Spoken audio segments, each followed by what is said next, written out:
So hello friends, happy Sunday. দেখো অনেক দিন পরে টিপ পড়েছি, তো ভাবলাম অনেক দিন টিপ পড়ি না, তো ভিডিও করতে বসেছি, অনেক দিন টিপ পড়ি না, তো ভাবলাম আজকে একটু সানডে একটু টিপটা পরেই বসি। সাধারণ একটা টপ পরেই কিন্তু বসেছি, তাই ভাবলাম টিপ তো অনেক দিন পরা হয় না, টিপ পরে বসি, তাই জন্য টিপ পরে বসলাম। তো দিনের সেকেন্ড ভিডিও নিয়ে চলে আসলাম। না, ফার্স্টে একটা ভিডিও দিয়েছি, সেটা একটা ব্লগ, ছোটো কালকে বেরিয়েছিলাম বলে। তো এখানে তো আইটির এই কন্ট্রোভার্সি বাজারে ব্লগ ব্লগ কি আর চলবে। যাই হোক, যেহেতু দিয়েছি বলে তোর 7 মিনিটের তো দিয়েইছি, তাহলে এটাকে আমি সেকেন্ড ভিডিও হিসাবেই ধরছি। তো সেকেন্ড ভিডিও নিয়ে অ্যাকচুয়াল ভিডিও এইগুলো আর কি, যেটা কন্টেন্ট বেস ভিডিও। সো তো কি চলছে, তো আজকে তাজা খবর কি, আর কি জানি ওই নতুন একটা হয়েছে না, মন কি বাত, আজকের মন কি বাত, আজকে তাজা খবর কি।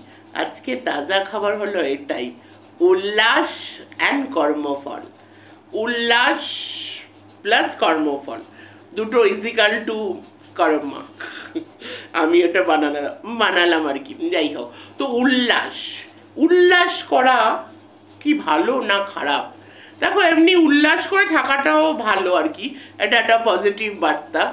কিন্তু কারোর খারাপ হলে, এই টিপটাও ঠিকঠাক আছে তো? হ্যাঁ, কারোর খারাপে, কারোর সাথে যখন খারাপ কিছু হচ্ছে, তখন কি উল্লাস করা উচিত? একদমই না। তো on that note, welcome back to my channel, welcome back to me and my mom. বলো তোমরা কেমন আছো? আমি যেমন থাকি তেমনই আছি, বিন্দাস অ্যান্ড ফাটাফাটি। তো যাই হোক, উল্লাস এই ওয়ার্ডটার ডিফারেন্ট সার্কামস্ট্যান্সে ডিফারেন্ট মিনিং আছে। উল্লাস এমনি খুবই ভালো, উল্লাস করা, উল্লাসভাবে থাকা, একটা পজিটিভিটি বার্তা। কিন্তু কারোর খারাপ হলে তখন কি উল্লাস করা উচিত? কখনোই করা উচিত না। এইটা খুবই খারাপ। মানে মানে আমি নিজেকে যদি আমি উল্লাস করছি মানে কারোর খারাপে, that means as a human being I am zero. 100 আমি জিরো পেয়েছি অ্যাজ আ হিউম্যান। আমার মধ্যে কোনো মনুষ্যত্বই নেই। আর যার মধ্যে, একটা মানুষের মধ্যে সব থেকে বেশি ইম্পর্টেন্ট কি? তার মনুষ্যত্ব, তার হিউম্যানিটি। হিউম্যানিটি যদি না থাকে, তো সে তো শূন্য, সেটা মৃত মানুষ, তার মধ্যে কোনো প্রাণ থাকে না, তাই না? তো কাউরি খারাপে উচ্ছ্বাস করা একদমই উচিত না। এই উচ্ছ্বাস না কি, হ্যাঁ উচ্ছ্বাসই তো বললাম, তাই না? আমি আবার মানে ভুলে যাই মাঝের মধ্যে, একটু মনে করিয়ে দিও। উল্লাস, সরি দেখেছো, আমি উচ্ছ্বাস বলে ফেলি, উল্লাস, ইয়েস। তো একজনের পার্টিকুলার কোনো পার্সন বলে না, কাউরি খারাপ দিনে, চরমতম খারাপ দিনে উল্লাস করা মানে আমাদের কোনো মনুষ্যত্বই নেই। এবার এই কথাটা কেন উঠছে আজ সকাল থেকে, বেশ না কাল থেকে এটা চলছে আর কি ট্রেন্ডিং। এই কথাটা আমাদের দীপ্তিদি বলেছে, না দীপ্তিদি বলবো না, আন্টি বলবো না, সবাই দীপ্তিদি বলো, তো দীপ্তিদি বলেছে, নাম নিয়েই বলছি। দেখো, আমি তো এখানে কারোর ব্যাপারে কিছু কন্ট্রোভার্সি করতে বসিনি, প্লাস আমি কারোর ব্যাপারে কোনো খারাপ কথা বলতেও বসিনি। আমি অত্যন্ত ভদ্রভাবেই কথাগুলো বলবো, তাই জন্য নাম নিলে কোনো খারাপ কিছু না। পার্টিকুলার দুটো মানুষ ছাড়া তাদের না আমি নাম আসলে নিতেই চাই না। একটা হলো বোতালওয়ালি, আর একটা হলো ওই কিমাকে কিমাই বলবো। যাই হোক, তো দীপ্তিদি আর রিম দিদি তো জানো, একটা কেসের ব্যাপার হয়েছে, একটা কেস খেয়েছে ওরা। সো খুবই খারাপ। কেস খাওয়া তো খুবই ভালো জিনিস, ওটা খুবই খারাপ। তো তার মানে এখন ওদের সিচুয়েশনটা খারাপ, ওরা একটা খারাপ সিচুয়েশনের মধ্যে আছে। এটা নিয়ে সত্যি উল্লাস করার কিছু নেই, একদমই ঠিক কথা, উল্লাস করার কিছু নেই। কিন্তু কিন্তু যদি আমরা একদম পাস্টে যাই, কিছু মাস কিংবা বছর আগে, কিংবা মাসই ধরছি আর কি, সো কিছু পুরনো দিনে চলে যাই, যখন এই কেসটা ধরো পুরোটা উল্টো, মানে আজকে দীপ্তিদি রিম দিদির যেই অবস্থা, সেটা অন্য আরেকজনের অবস্থা। এবার আরেকজনের নাম নিতে হবে, ফেমাস ওয়াইটির দাদা ভাইয়ের কথাই যদি বলি, তোমাদের সবার প্রিয়, আমি তো সঞ্জয় দাই বলি, তো ওয়াইটির দাদা ভাই আর কি, এটাই তো নামটা খুব পপুলার। তো এই সেম সিচুয়েশন একসময় এই ওয়াইটির দাদা ভাই হয়েছিল, সঞ্জয় দা হয়েছিল, সঞ্জয় দাও কেস খেয়েছিল। তখন দীপ্তিদি আর বাকিরা কিন্তু উল্লাস করেছিল। তখনও অনেকে উল্লাস করেছিল। ব্যাপারটা কিন্তু ঘুরে ফিরে এক। দীপ্তিদি, রিম দিদি, দেখো এটা হলো ব্যাপারটা হলো আরেকজন, মানে এটা একটা ফোন কলের ঘটনাটা হয়েছে আর কি, ওই যে গ্রুপ কলে আর কি, যেখানে আরেকজনের একটা ওই যে ধরিত্রী না, আমি বলছি ধরিত্রীদির, তো ধরিত্রীদির সন্তানকে নিয়ে কথাটা, ওই যে ওই আরেকজন জঘন্যতম একটা ক্রিয়েটার, টিচার নামে কলঙ্ক, জঘন্য আরেকজন, আজকেও সে বসে পড়েছে। তাই আমাকে একজন বলল সঞ্জয় দাকে নিয়ে নোংরা ভিডিও করতে সে বসে পড়েছে, ওই ওই যে সাম মনের কথা হোয়াট এভার। তো সে এই নোংরাতম কথাটা বলেছে, ওখানে মানে ছিল ওরা আর কি, মানে দীপ্তিদি, রিম দিদি ওখানে ছিল আর কি। তো সেই ক্ষেত্রে মানে কেস আর কি। তো ব্যাপারটা হলো যে তারপরে মানে এরা কিন্তু আগেও মানে একে নিয়ে যখন মানে একটা কন্ট্রোভার্সি চলছিল, এক দুবার এর হয়ে কথা বলেছিল। তো যাই হোক, এখানে এই কেসটা আলাদা, এখানে এই ওই জঘন্য মহিলাটা ধরিত্রীদির সন্তানকে নিয়ে ওরকম বলেছে, তাই জন্য এই কেসটা আর কি। আর আমি বেশি কিছু বলছি না। তো ব্যাপারটা হলো যে যেরকম দীপ্তিদি, রিম দিদি বলছে যে আমরা তো তেমন কিছু করিনি, আমরা তো কেস খাওয়ার মতো কিছু করিনি।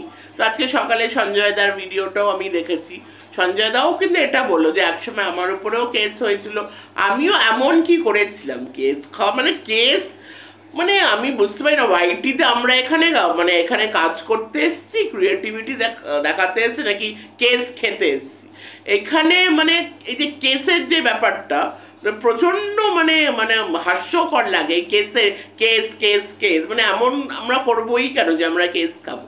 যে আমরা এখানে কি, এখানে যারা কন্ট্রোভার্সি করে, প্রতিবাদ করে, যে প্রতিবাদ দেখো এরকম কত কিছু হচ্ছে আমাদের সোসাইটিতে, চারিপাশে অনেক কিছুই হচ্ছে এখন, বড় হচ্ছে বড় কেস পেন্ডিংয়ে পড়ে আছে, এরকম একটা অবস্থা। সেখানে সোশ্যাল মিডিয়াতে দাঁড়িয়ে যখন কেস দেওয়া হচ্ছে, অবভিয়াসলি সঞ্জয় দা যে কথাটা বললো যে আমিও তো কি করেছি, তোমরা যেটা করেছো আমিও সেটা করেছি, তোমরাও যে ধরনের ভিডিও করো, সঞ্জয় দা সত্য উদ্ঘাটন করে, আমি মাঝে মাঝে বাংলা ভুল বলে ফেলি, উদ্ঘাটন করে। তো সঞ্জয় দা যে ধরনের ভিডিও করে সবাই, মানে এখানে তো সব কন্ট্রোভার্সি ভিডিও যারা আমরা করি আর কি, যে প্রতিবাদমূলক ভিডিও, তো মোরলেস কন্টেন্ট, কথাবার্তা এক একজন এক এক রকম কথা। তো সঞ্জয় দাও যেটা বলেছিল সত্যি উদ্ঘাট, আবার আমি ভুল বলে ফেলছি, মানে সত্যটা সামনে এনেছে, ওই ওয়ার্ডটা মানে আমি ভুল বলবো, ওই ওয়ার্ডটা তাহলে আমি ইউজ করলাম না, আমি পাল্টে দিলাম, যে সত্যটা সামনে আনা আর কি, যে এই ব্যাপারটা। তো সঞ্জয় দা তো মানে এমন কিছু করেনি কেস খাওয়ার মতন, তাই না? তো তোমরাও তো মানে তোমরাও কেস খাওয়ার মতন এমন কিছু করনি, সঞ্জয় দাও তো এমন কি করেছে, সেই সত্যটা সবার সামনে সে এনেছে। তোমরাও তোমাদের মতন করে তোমরা যেভাবে ভিডিও করো, যেভাবে প্রোটেস্ট করো, যেভাবে কন্ট্রোভার্সি করো, তো ঘুরে ফিরে তো ব্যাপারটা একই। তো তখন কিন্তু আমি দেখেছিলাম লাইভের পর লাইভ, আমরা সবাই এটা সাক্ষী হয়েছি, সবাই এটা সাক্ষী হয়েছি, লাইভে সব উঠে যাচ্ছে, মানে উল্লাস হচ্ছে, সাংঘাতিক একদম একটা সেলিব্রেশন হচ্ছে, সবাই কিন্তু এটা দেখে। সঞ্জয় দাও এটা অবভিয়াসলি সব কিছুর উপর নজর রেখেছে, সে দেখেছে। তো সেই জন্য বলি এইগুলো আবার ঘুরে আসে, এইগুলো ঘুরে নিজেদের উপরেই আসে। কারুর খারাপ সিচুয়েশনে, কারুর সাথে যখন খারাপ হয়, উল্লাস একদমই করা উচিত হয় না, এটা হলো কর্মফল। আমি সবসময় বলি, সেদিনের ভিডিওতেও বলেছি, প্রত্যেকটা ভিডিওতে আমি বলি, এখন তো কর্মফল নিয়ে খুব হচ্ছে আর কি, তাই জন্য আরও বেশি করে আমি বলি কর্মফল, ভালো কর্ম করো, সেটার এই জীবনেই সেটা ভালো রিটার্ন আমরা পাবো। আর যদি কারোর খারাপ চাও, খারাপ কর্ম করো, সেটাও কিন্তু এই জীবনেই আমরা পাবো, ঘুরে সেটা আসবেই। জীবনটা হলো মানে লাইফ ইজ কি বলো, life is a circle of life. Om Shanti ওমে শাহরুখ খান এই ডায়লগটা দিয়েছিল, সার্কেল অফ রাউন্ড পে রাউন্ড সামথিং লাইক দ্যাট, এরকম একটা বলেছিল। সো ঘুরে আমাদের দিকেই আসে। আমি যদি এখন কাউর, ধর আমার চরমতম শত্রু, তার সাথে খুবই খারাপ হচ্ছে, খুব খারাপ হচ্ছে, তো আমি সেটাতে খুব খুশি হচ্ছি, খুশি হয়ে আমি নিজেকেই কিন্তু ছোট করছি, কারণ এটা ঘুরে কোনোদিন আমারও কোনোদিন খারাপ সিচুয়েশন হতে পারে, তখন যদি কেউ আমার উপর উল্লাস করে তখন কেমন লাগবে। তাই জন্য এখন এই কথাবার্তা, এখন এইগুলো বলে না কোনোই লাভ নেই, যে যে উল্লাস উল্লাস করা হচ্ছে, সেম উল্লাসটা তো এই ম্যাডাম, সরি টু সে, দীপ্তি ম্যাডামও করেছে, তাই না? সেম উল্লাস কোনো না কোনো সময় রিম দিদিও করেছে, সবাই এখানে। মানে এখানে আসলে শত্রুতাটা এমন না, মানে মানে পালে কেউ কিন্তু কাউকে চেনে না, কিন্তু এমন শত্রুটা যে মানুষ নিজের হিউম্যানিটি ভুলে যাচ্ছে, মনুষ্যত্ব ভুলে যাচ্ছে। কেউ আমার যতই বড়, দেখো শত্রুতা কি, হোয়াট ইজ দিস এনিমি বলো, রাইভেলরি বলো, এটা হলো আমাদের পার্সোনাল একটা ইমোশন। আমি একটা মানুষকে সহ্য করতে পারছি না, নানা কারণে আমি তাকে, সেও আমাকে সহ্য করতে পারছে না, আমিও তাকে সহ্য করতে পারছি না। সেটা কিন্তু আমাদের পার্সোনাল একটা ইমোশন, এটা আমাদের পার্সোনাল ব্যাপার। কিন্তু তারও যদি খারাপ কিছু হয় তখন আমাদের মনুষ্যত্ব দেখানো উচিত, যে কিনা হ্যাঁ এটা, এই যে সঞ্জয় দা যে কথাটা বললো, হ্যাঁ সঞ্জয় দারও এই যে আজকে রিম দিদি ধরিত্রীদির একটা ভিডিও দেখে যে ভিডিওটা করলো, যেখানে বলছিল আর কি যে আমার বাড়িতে সন্তান আছে, সন্তানকে ছেড়ে যাওয়া খুবই খুবই কঠিন একটা মায়ের পক্ষে, যে মা ভার্সেস মা, বলছে ওটা মা হিসাবে আমি ভিডিওটা করছি। তো সঞ্জয় দারও মানে ওয়াইফ আছে বাড়িতে, ছেলে আছে। দেখো শুধু যে যেতে হবে কেসের জন্য বাইরে বাইরে যেতে হবে, শুধু তো সেটা না, এটা একটা মেন্টাল একটা ট্রমা, এটা তো একটা মেন্টাল ট্রমার মতন।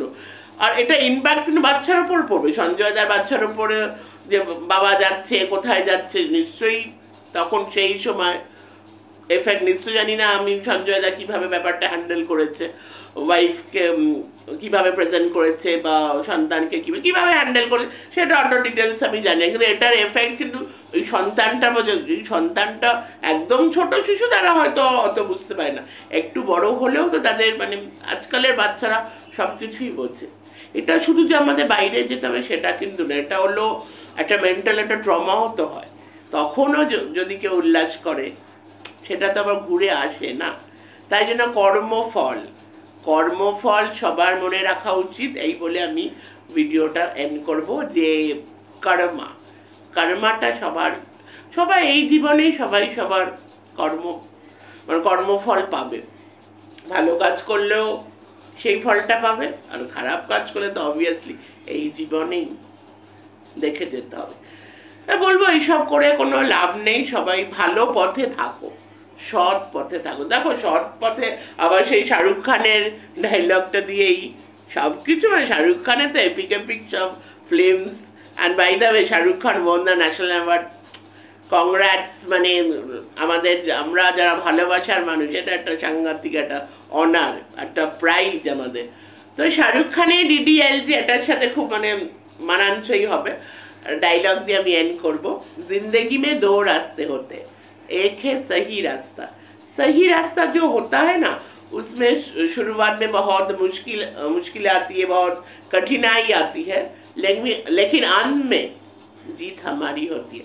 लेकिन जो गलत रास्ता होता है ना, उसमें शुरुआत में बहुत तरक्की मिलता है, যেরকম এখনো অনেক চ্যানেল, এখানে অনেক সাবস্ক্রাইবার হচ্ছে, অনেক ভিউজ হচ্ছে, অসৎ পথে গিয়ে, যে কিমা বলো, বোতলওয়ালি বলো, অসৎ পথে গিয়ে হয়তো কিমার खूब सब्सक्राइबर हु করে বেড়ে গেছে, लेकिन अंत में कीमा की हार होगी, लेकिन अंत में हार होगी अगर हम लोग गलत रास्ते पर चलेंगे।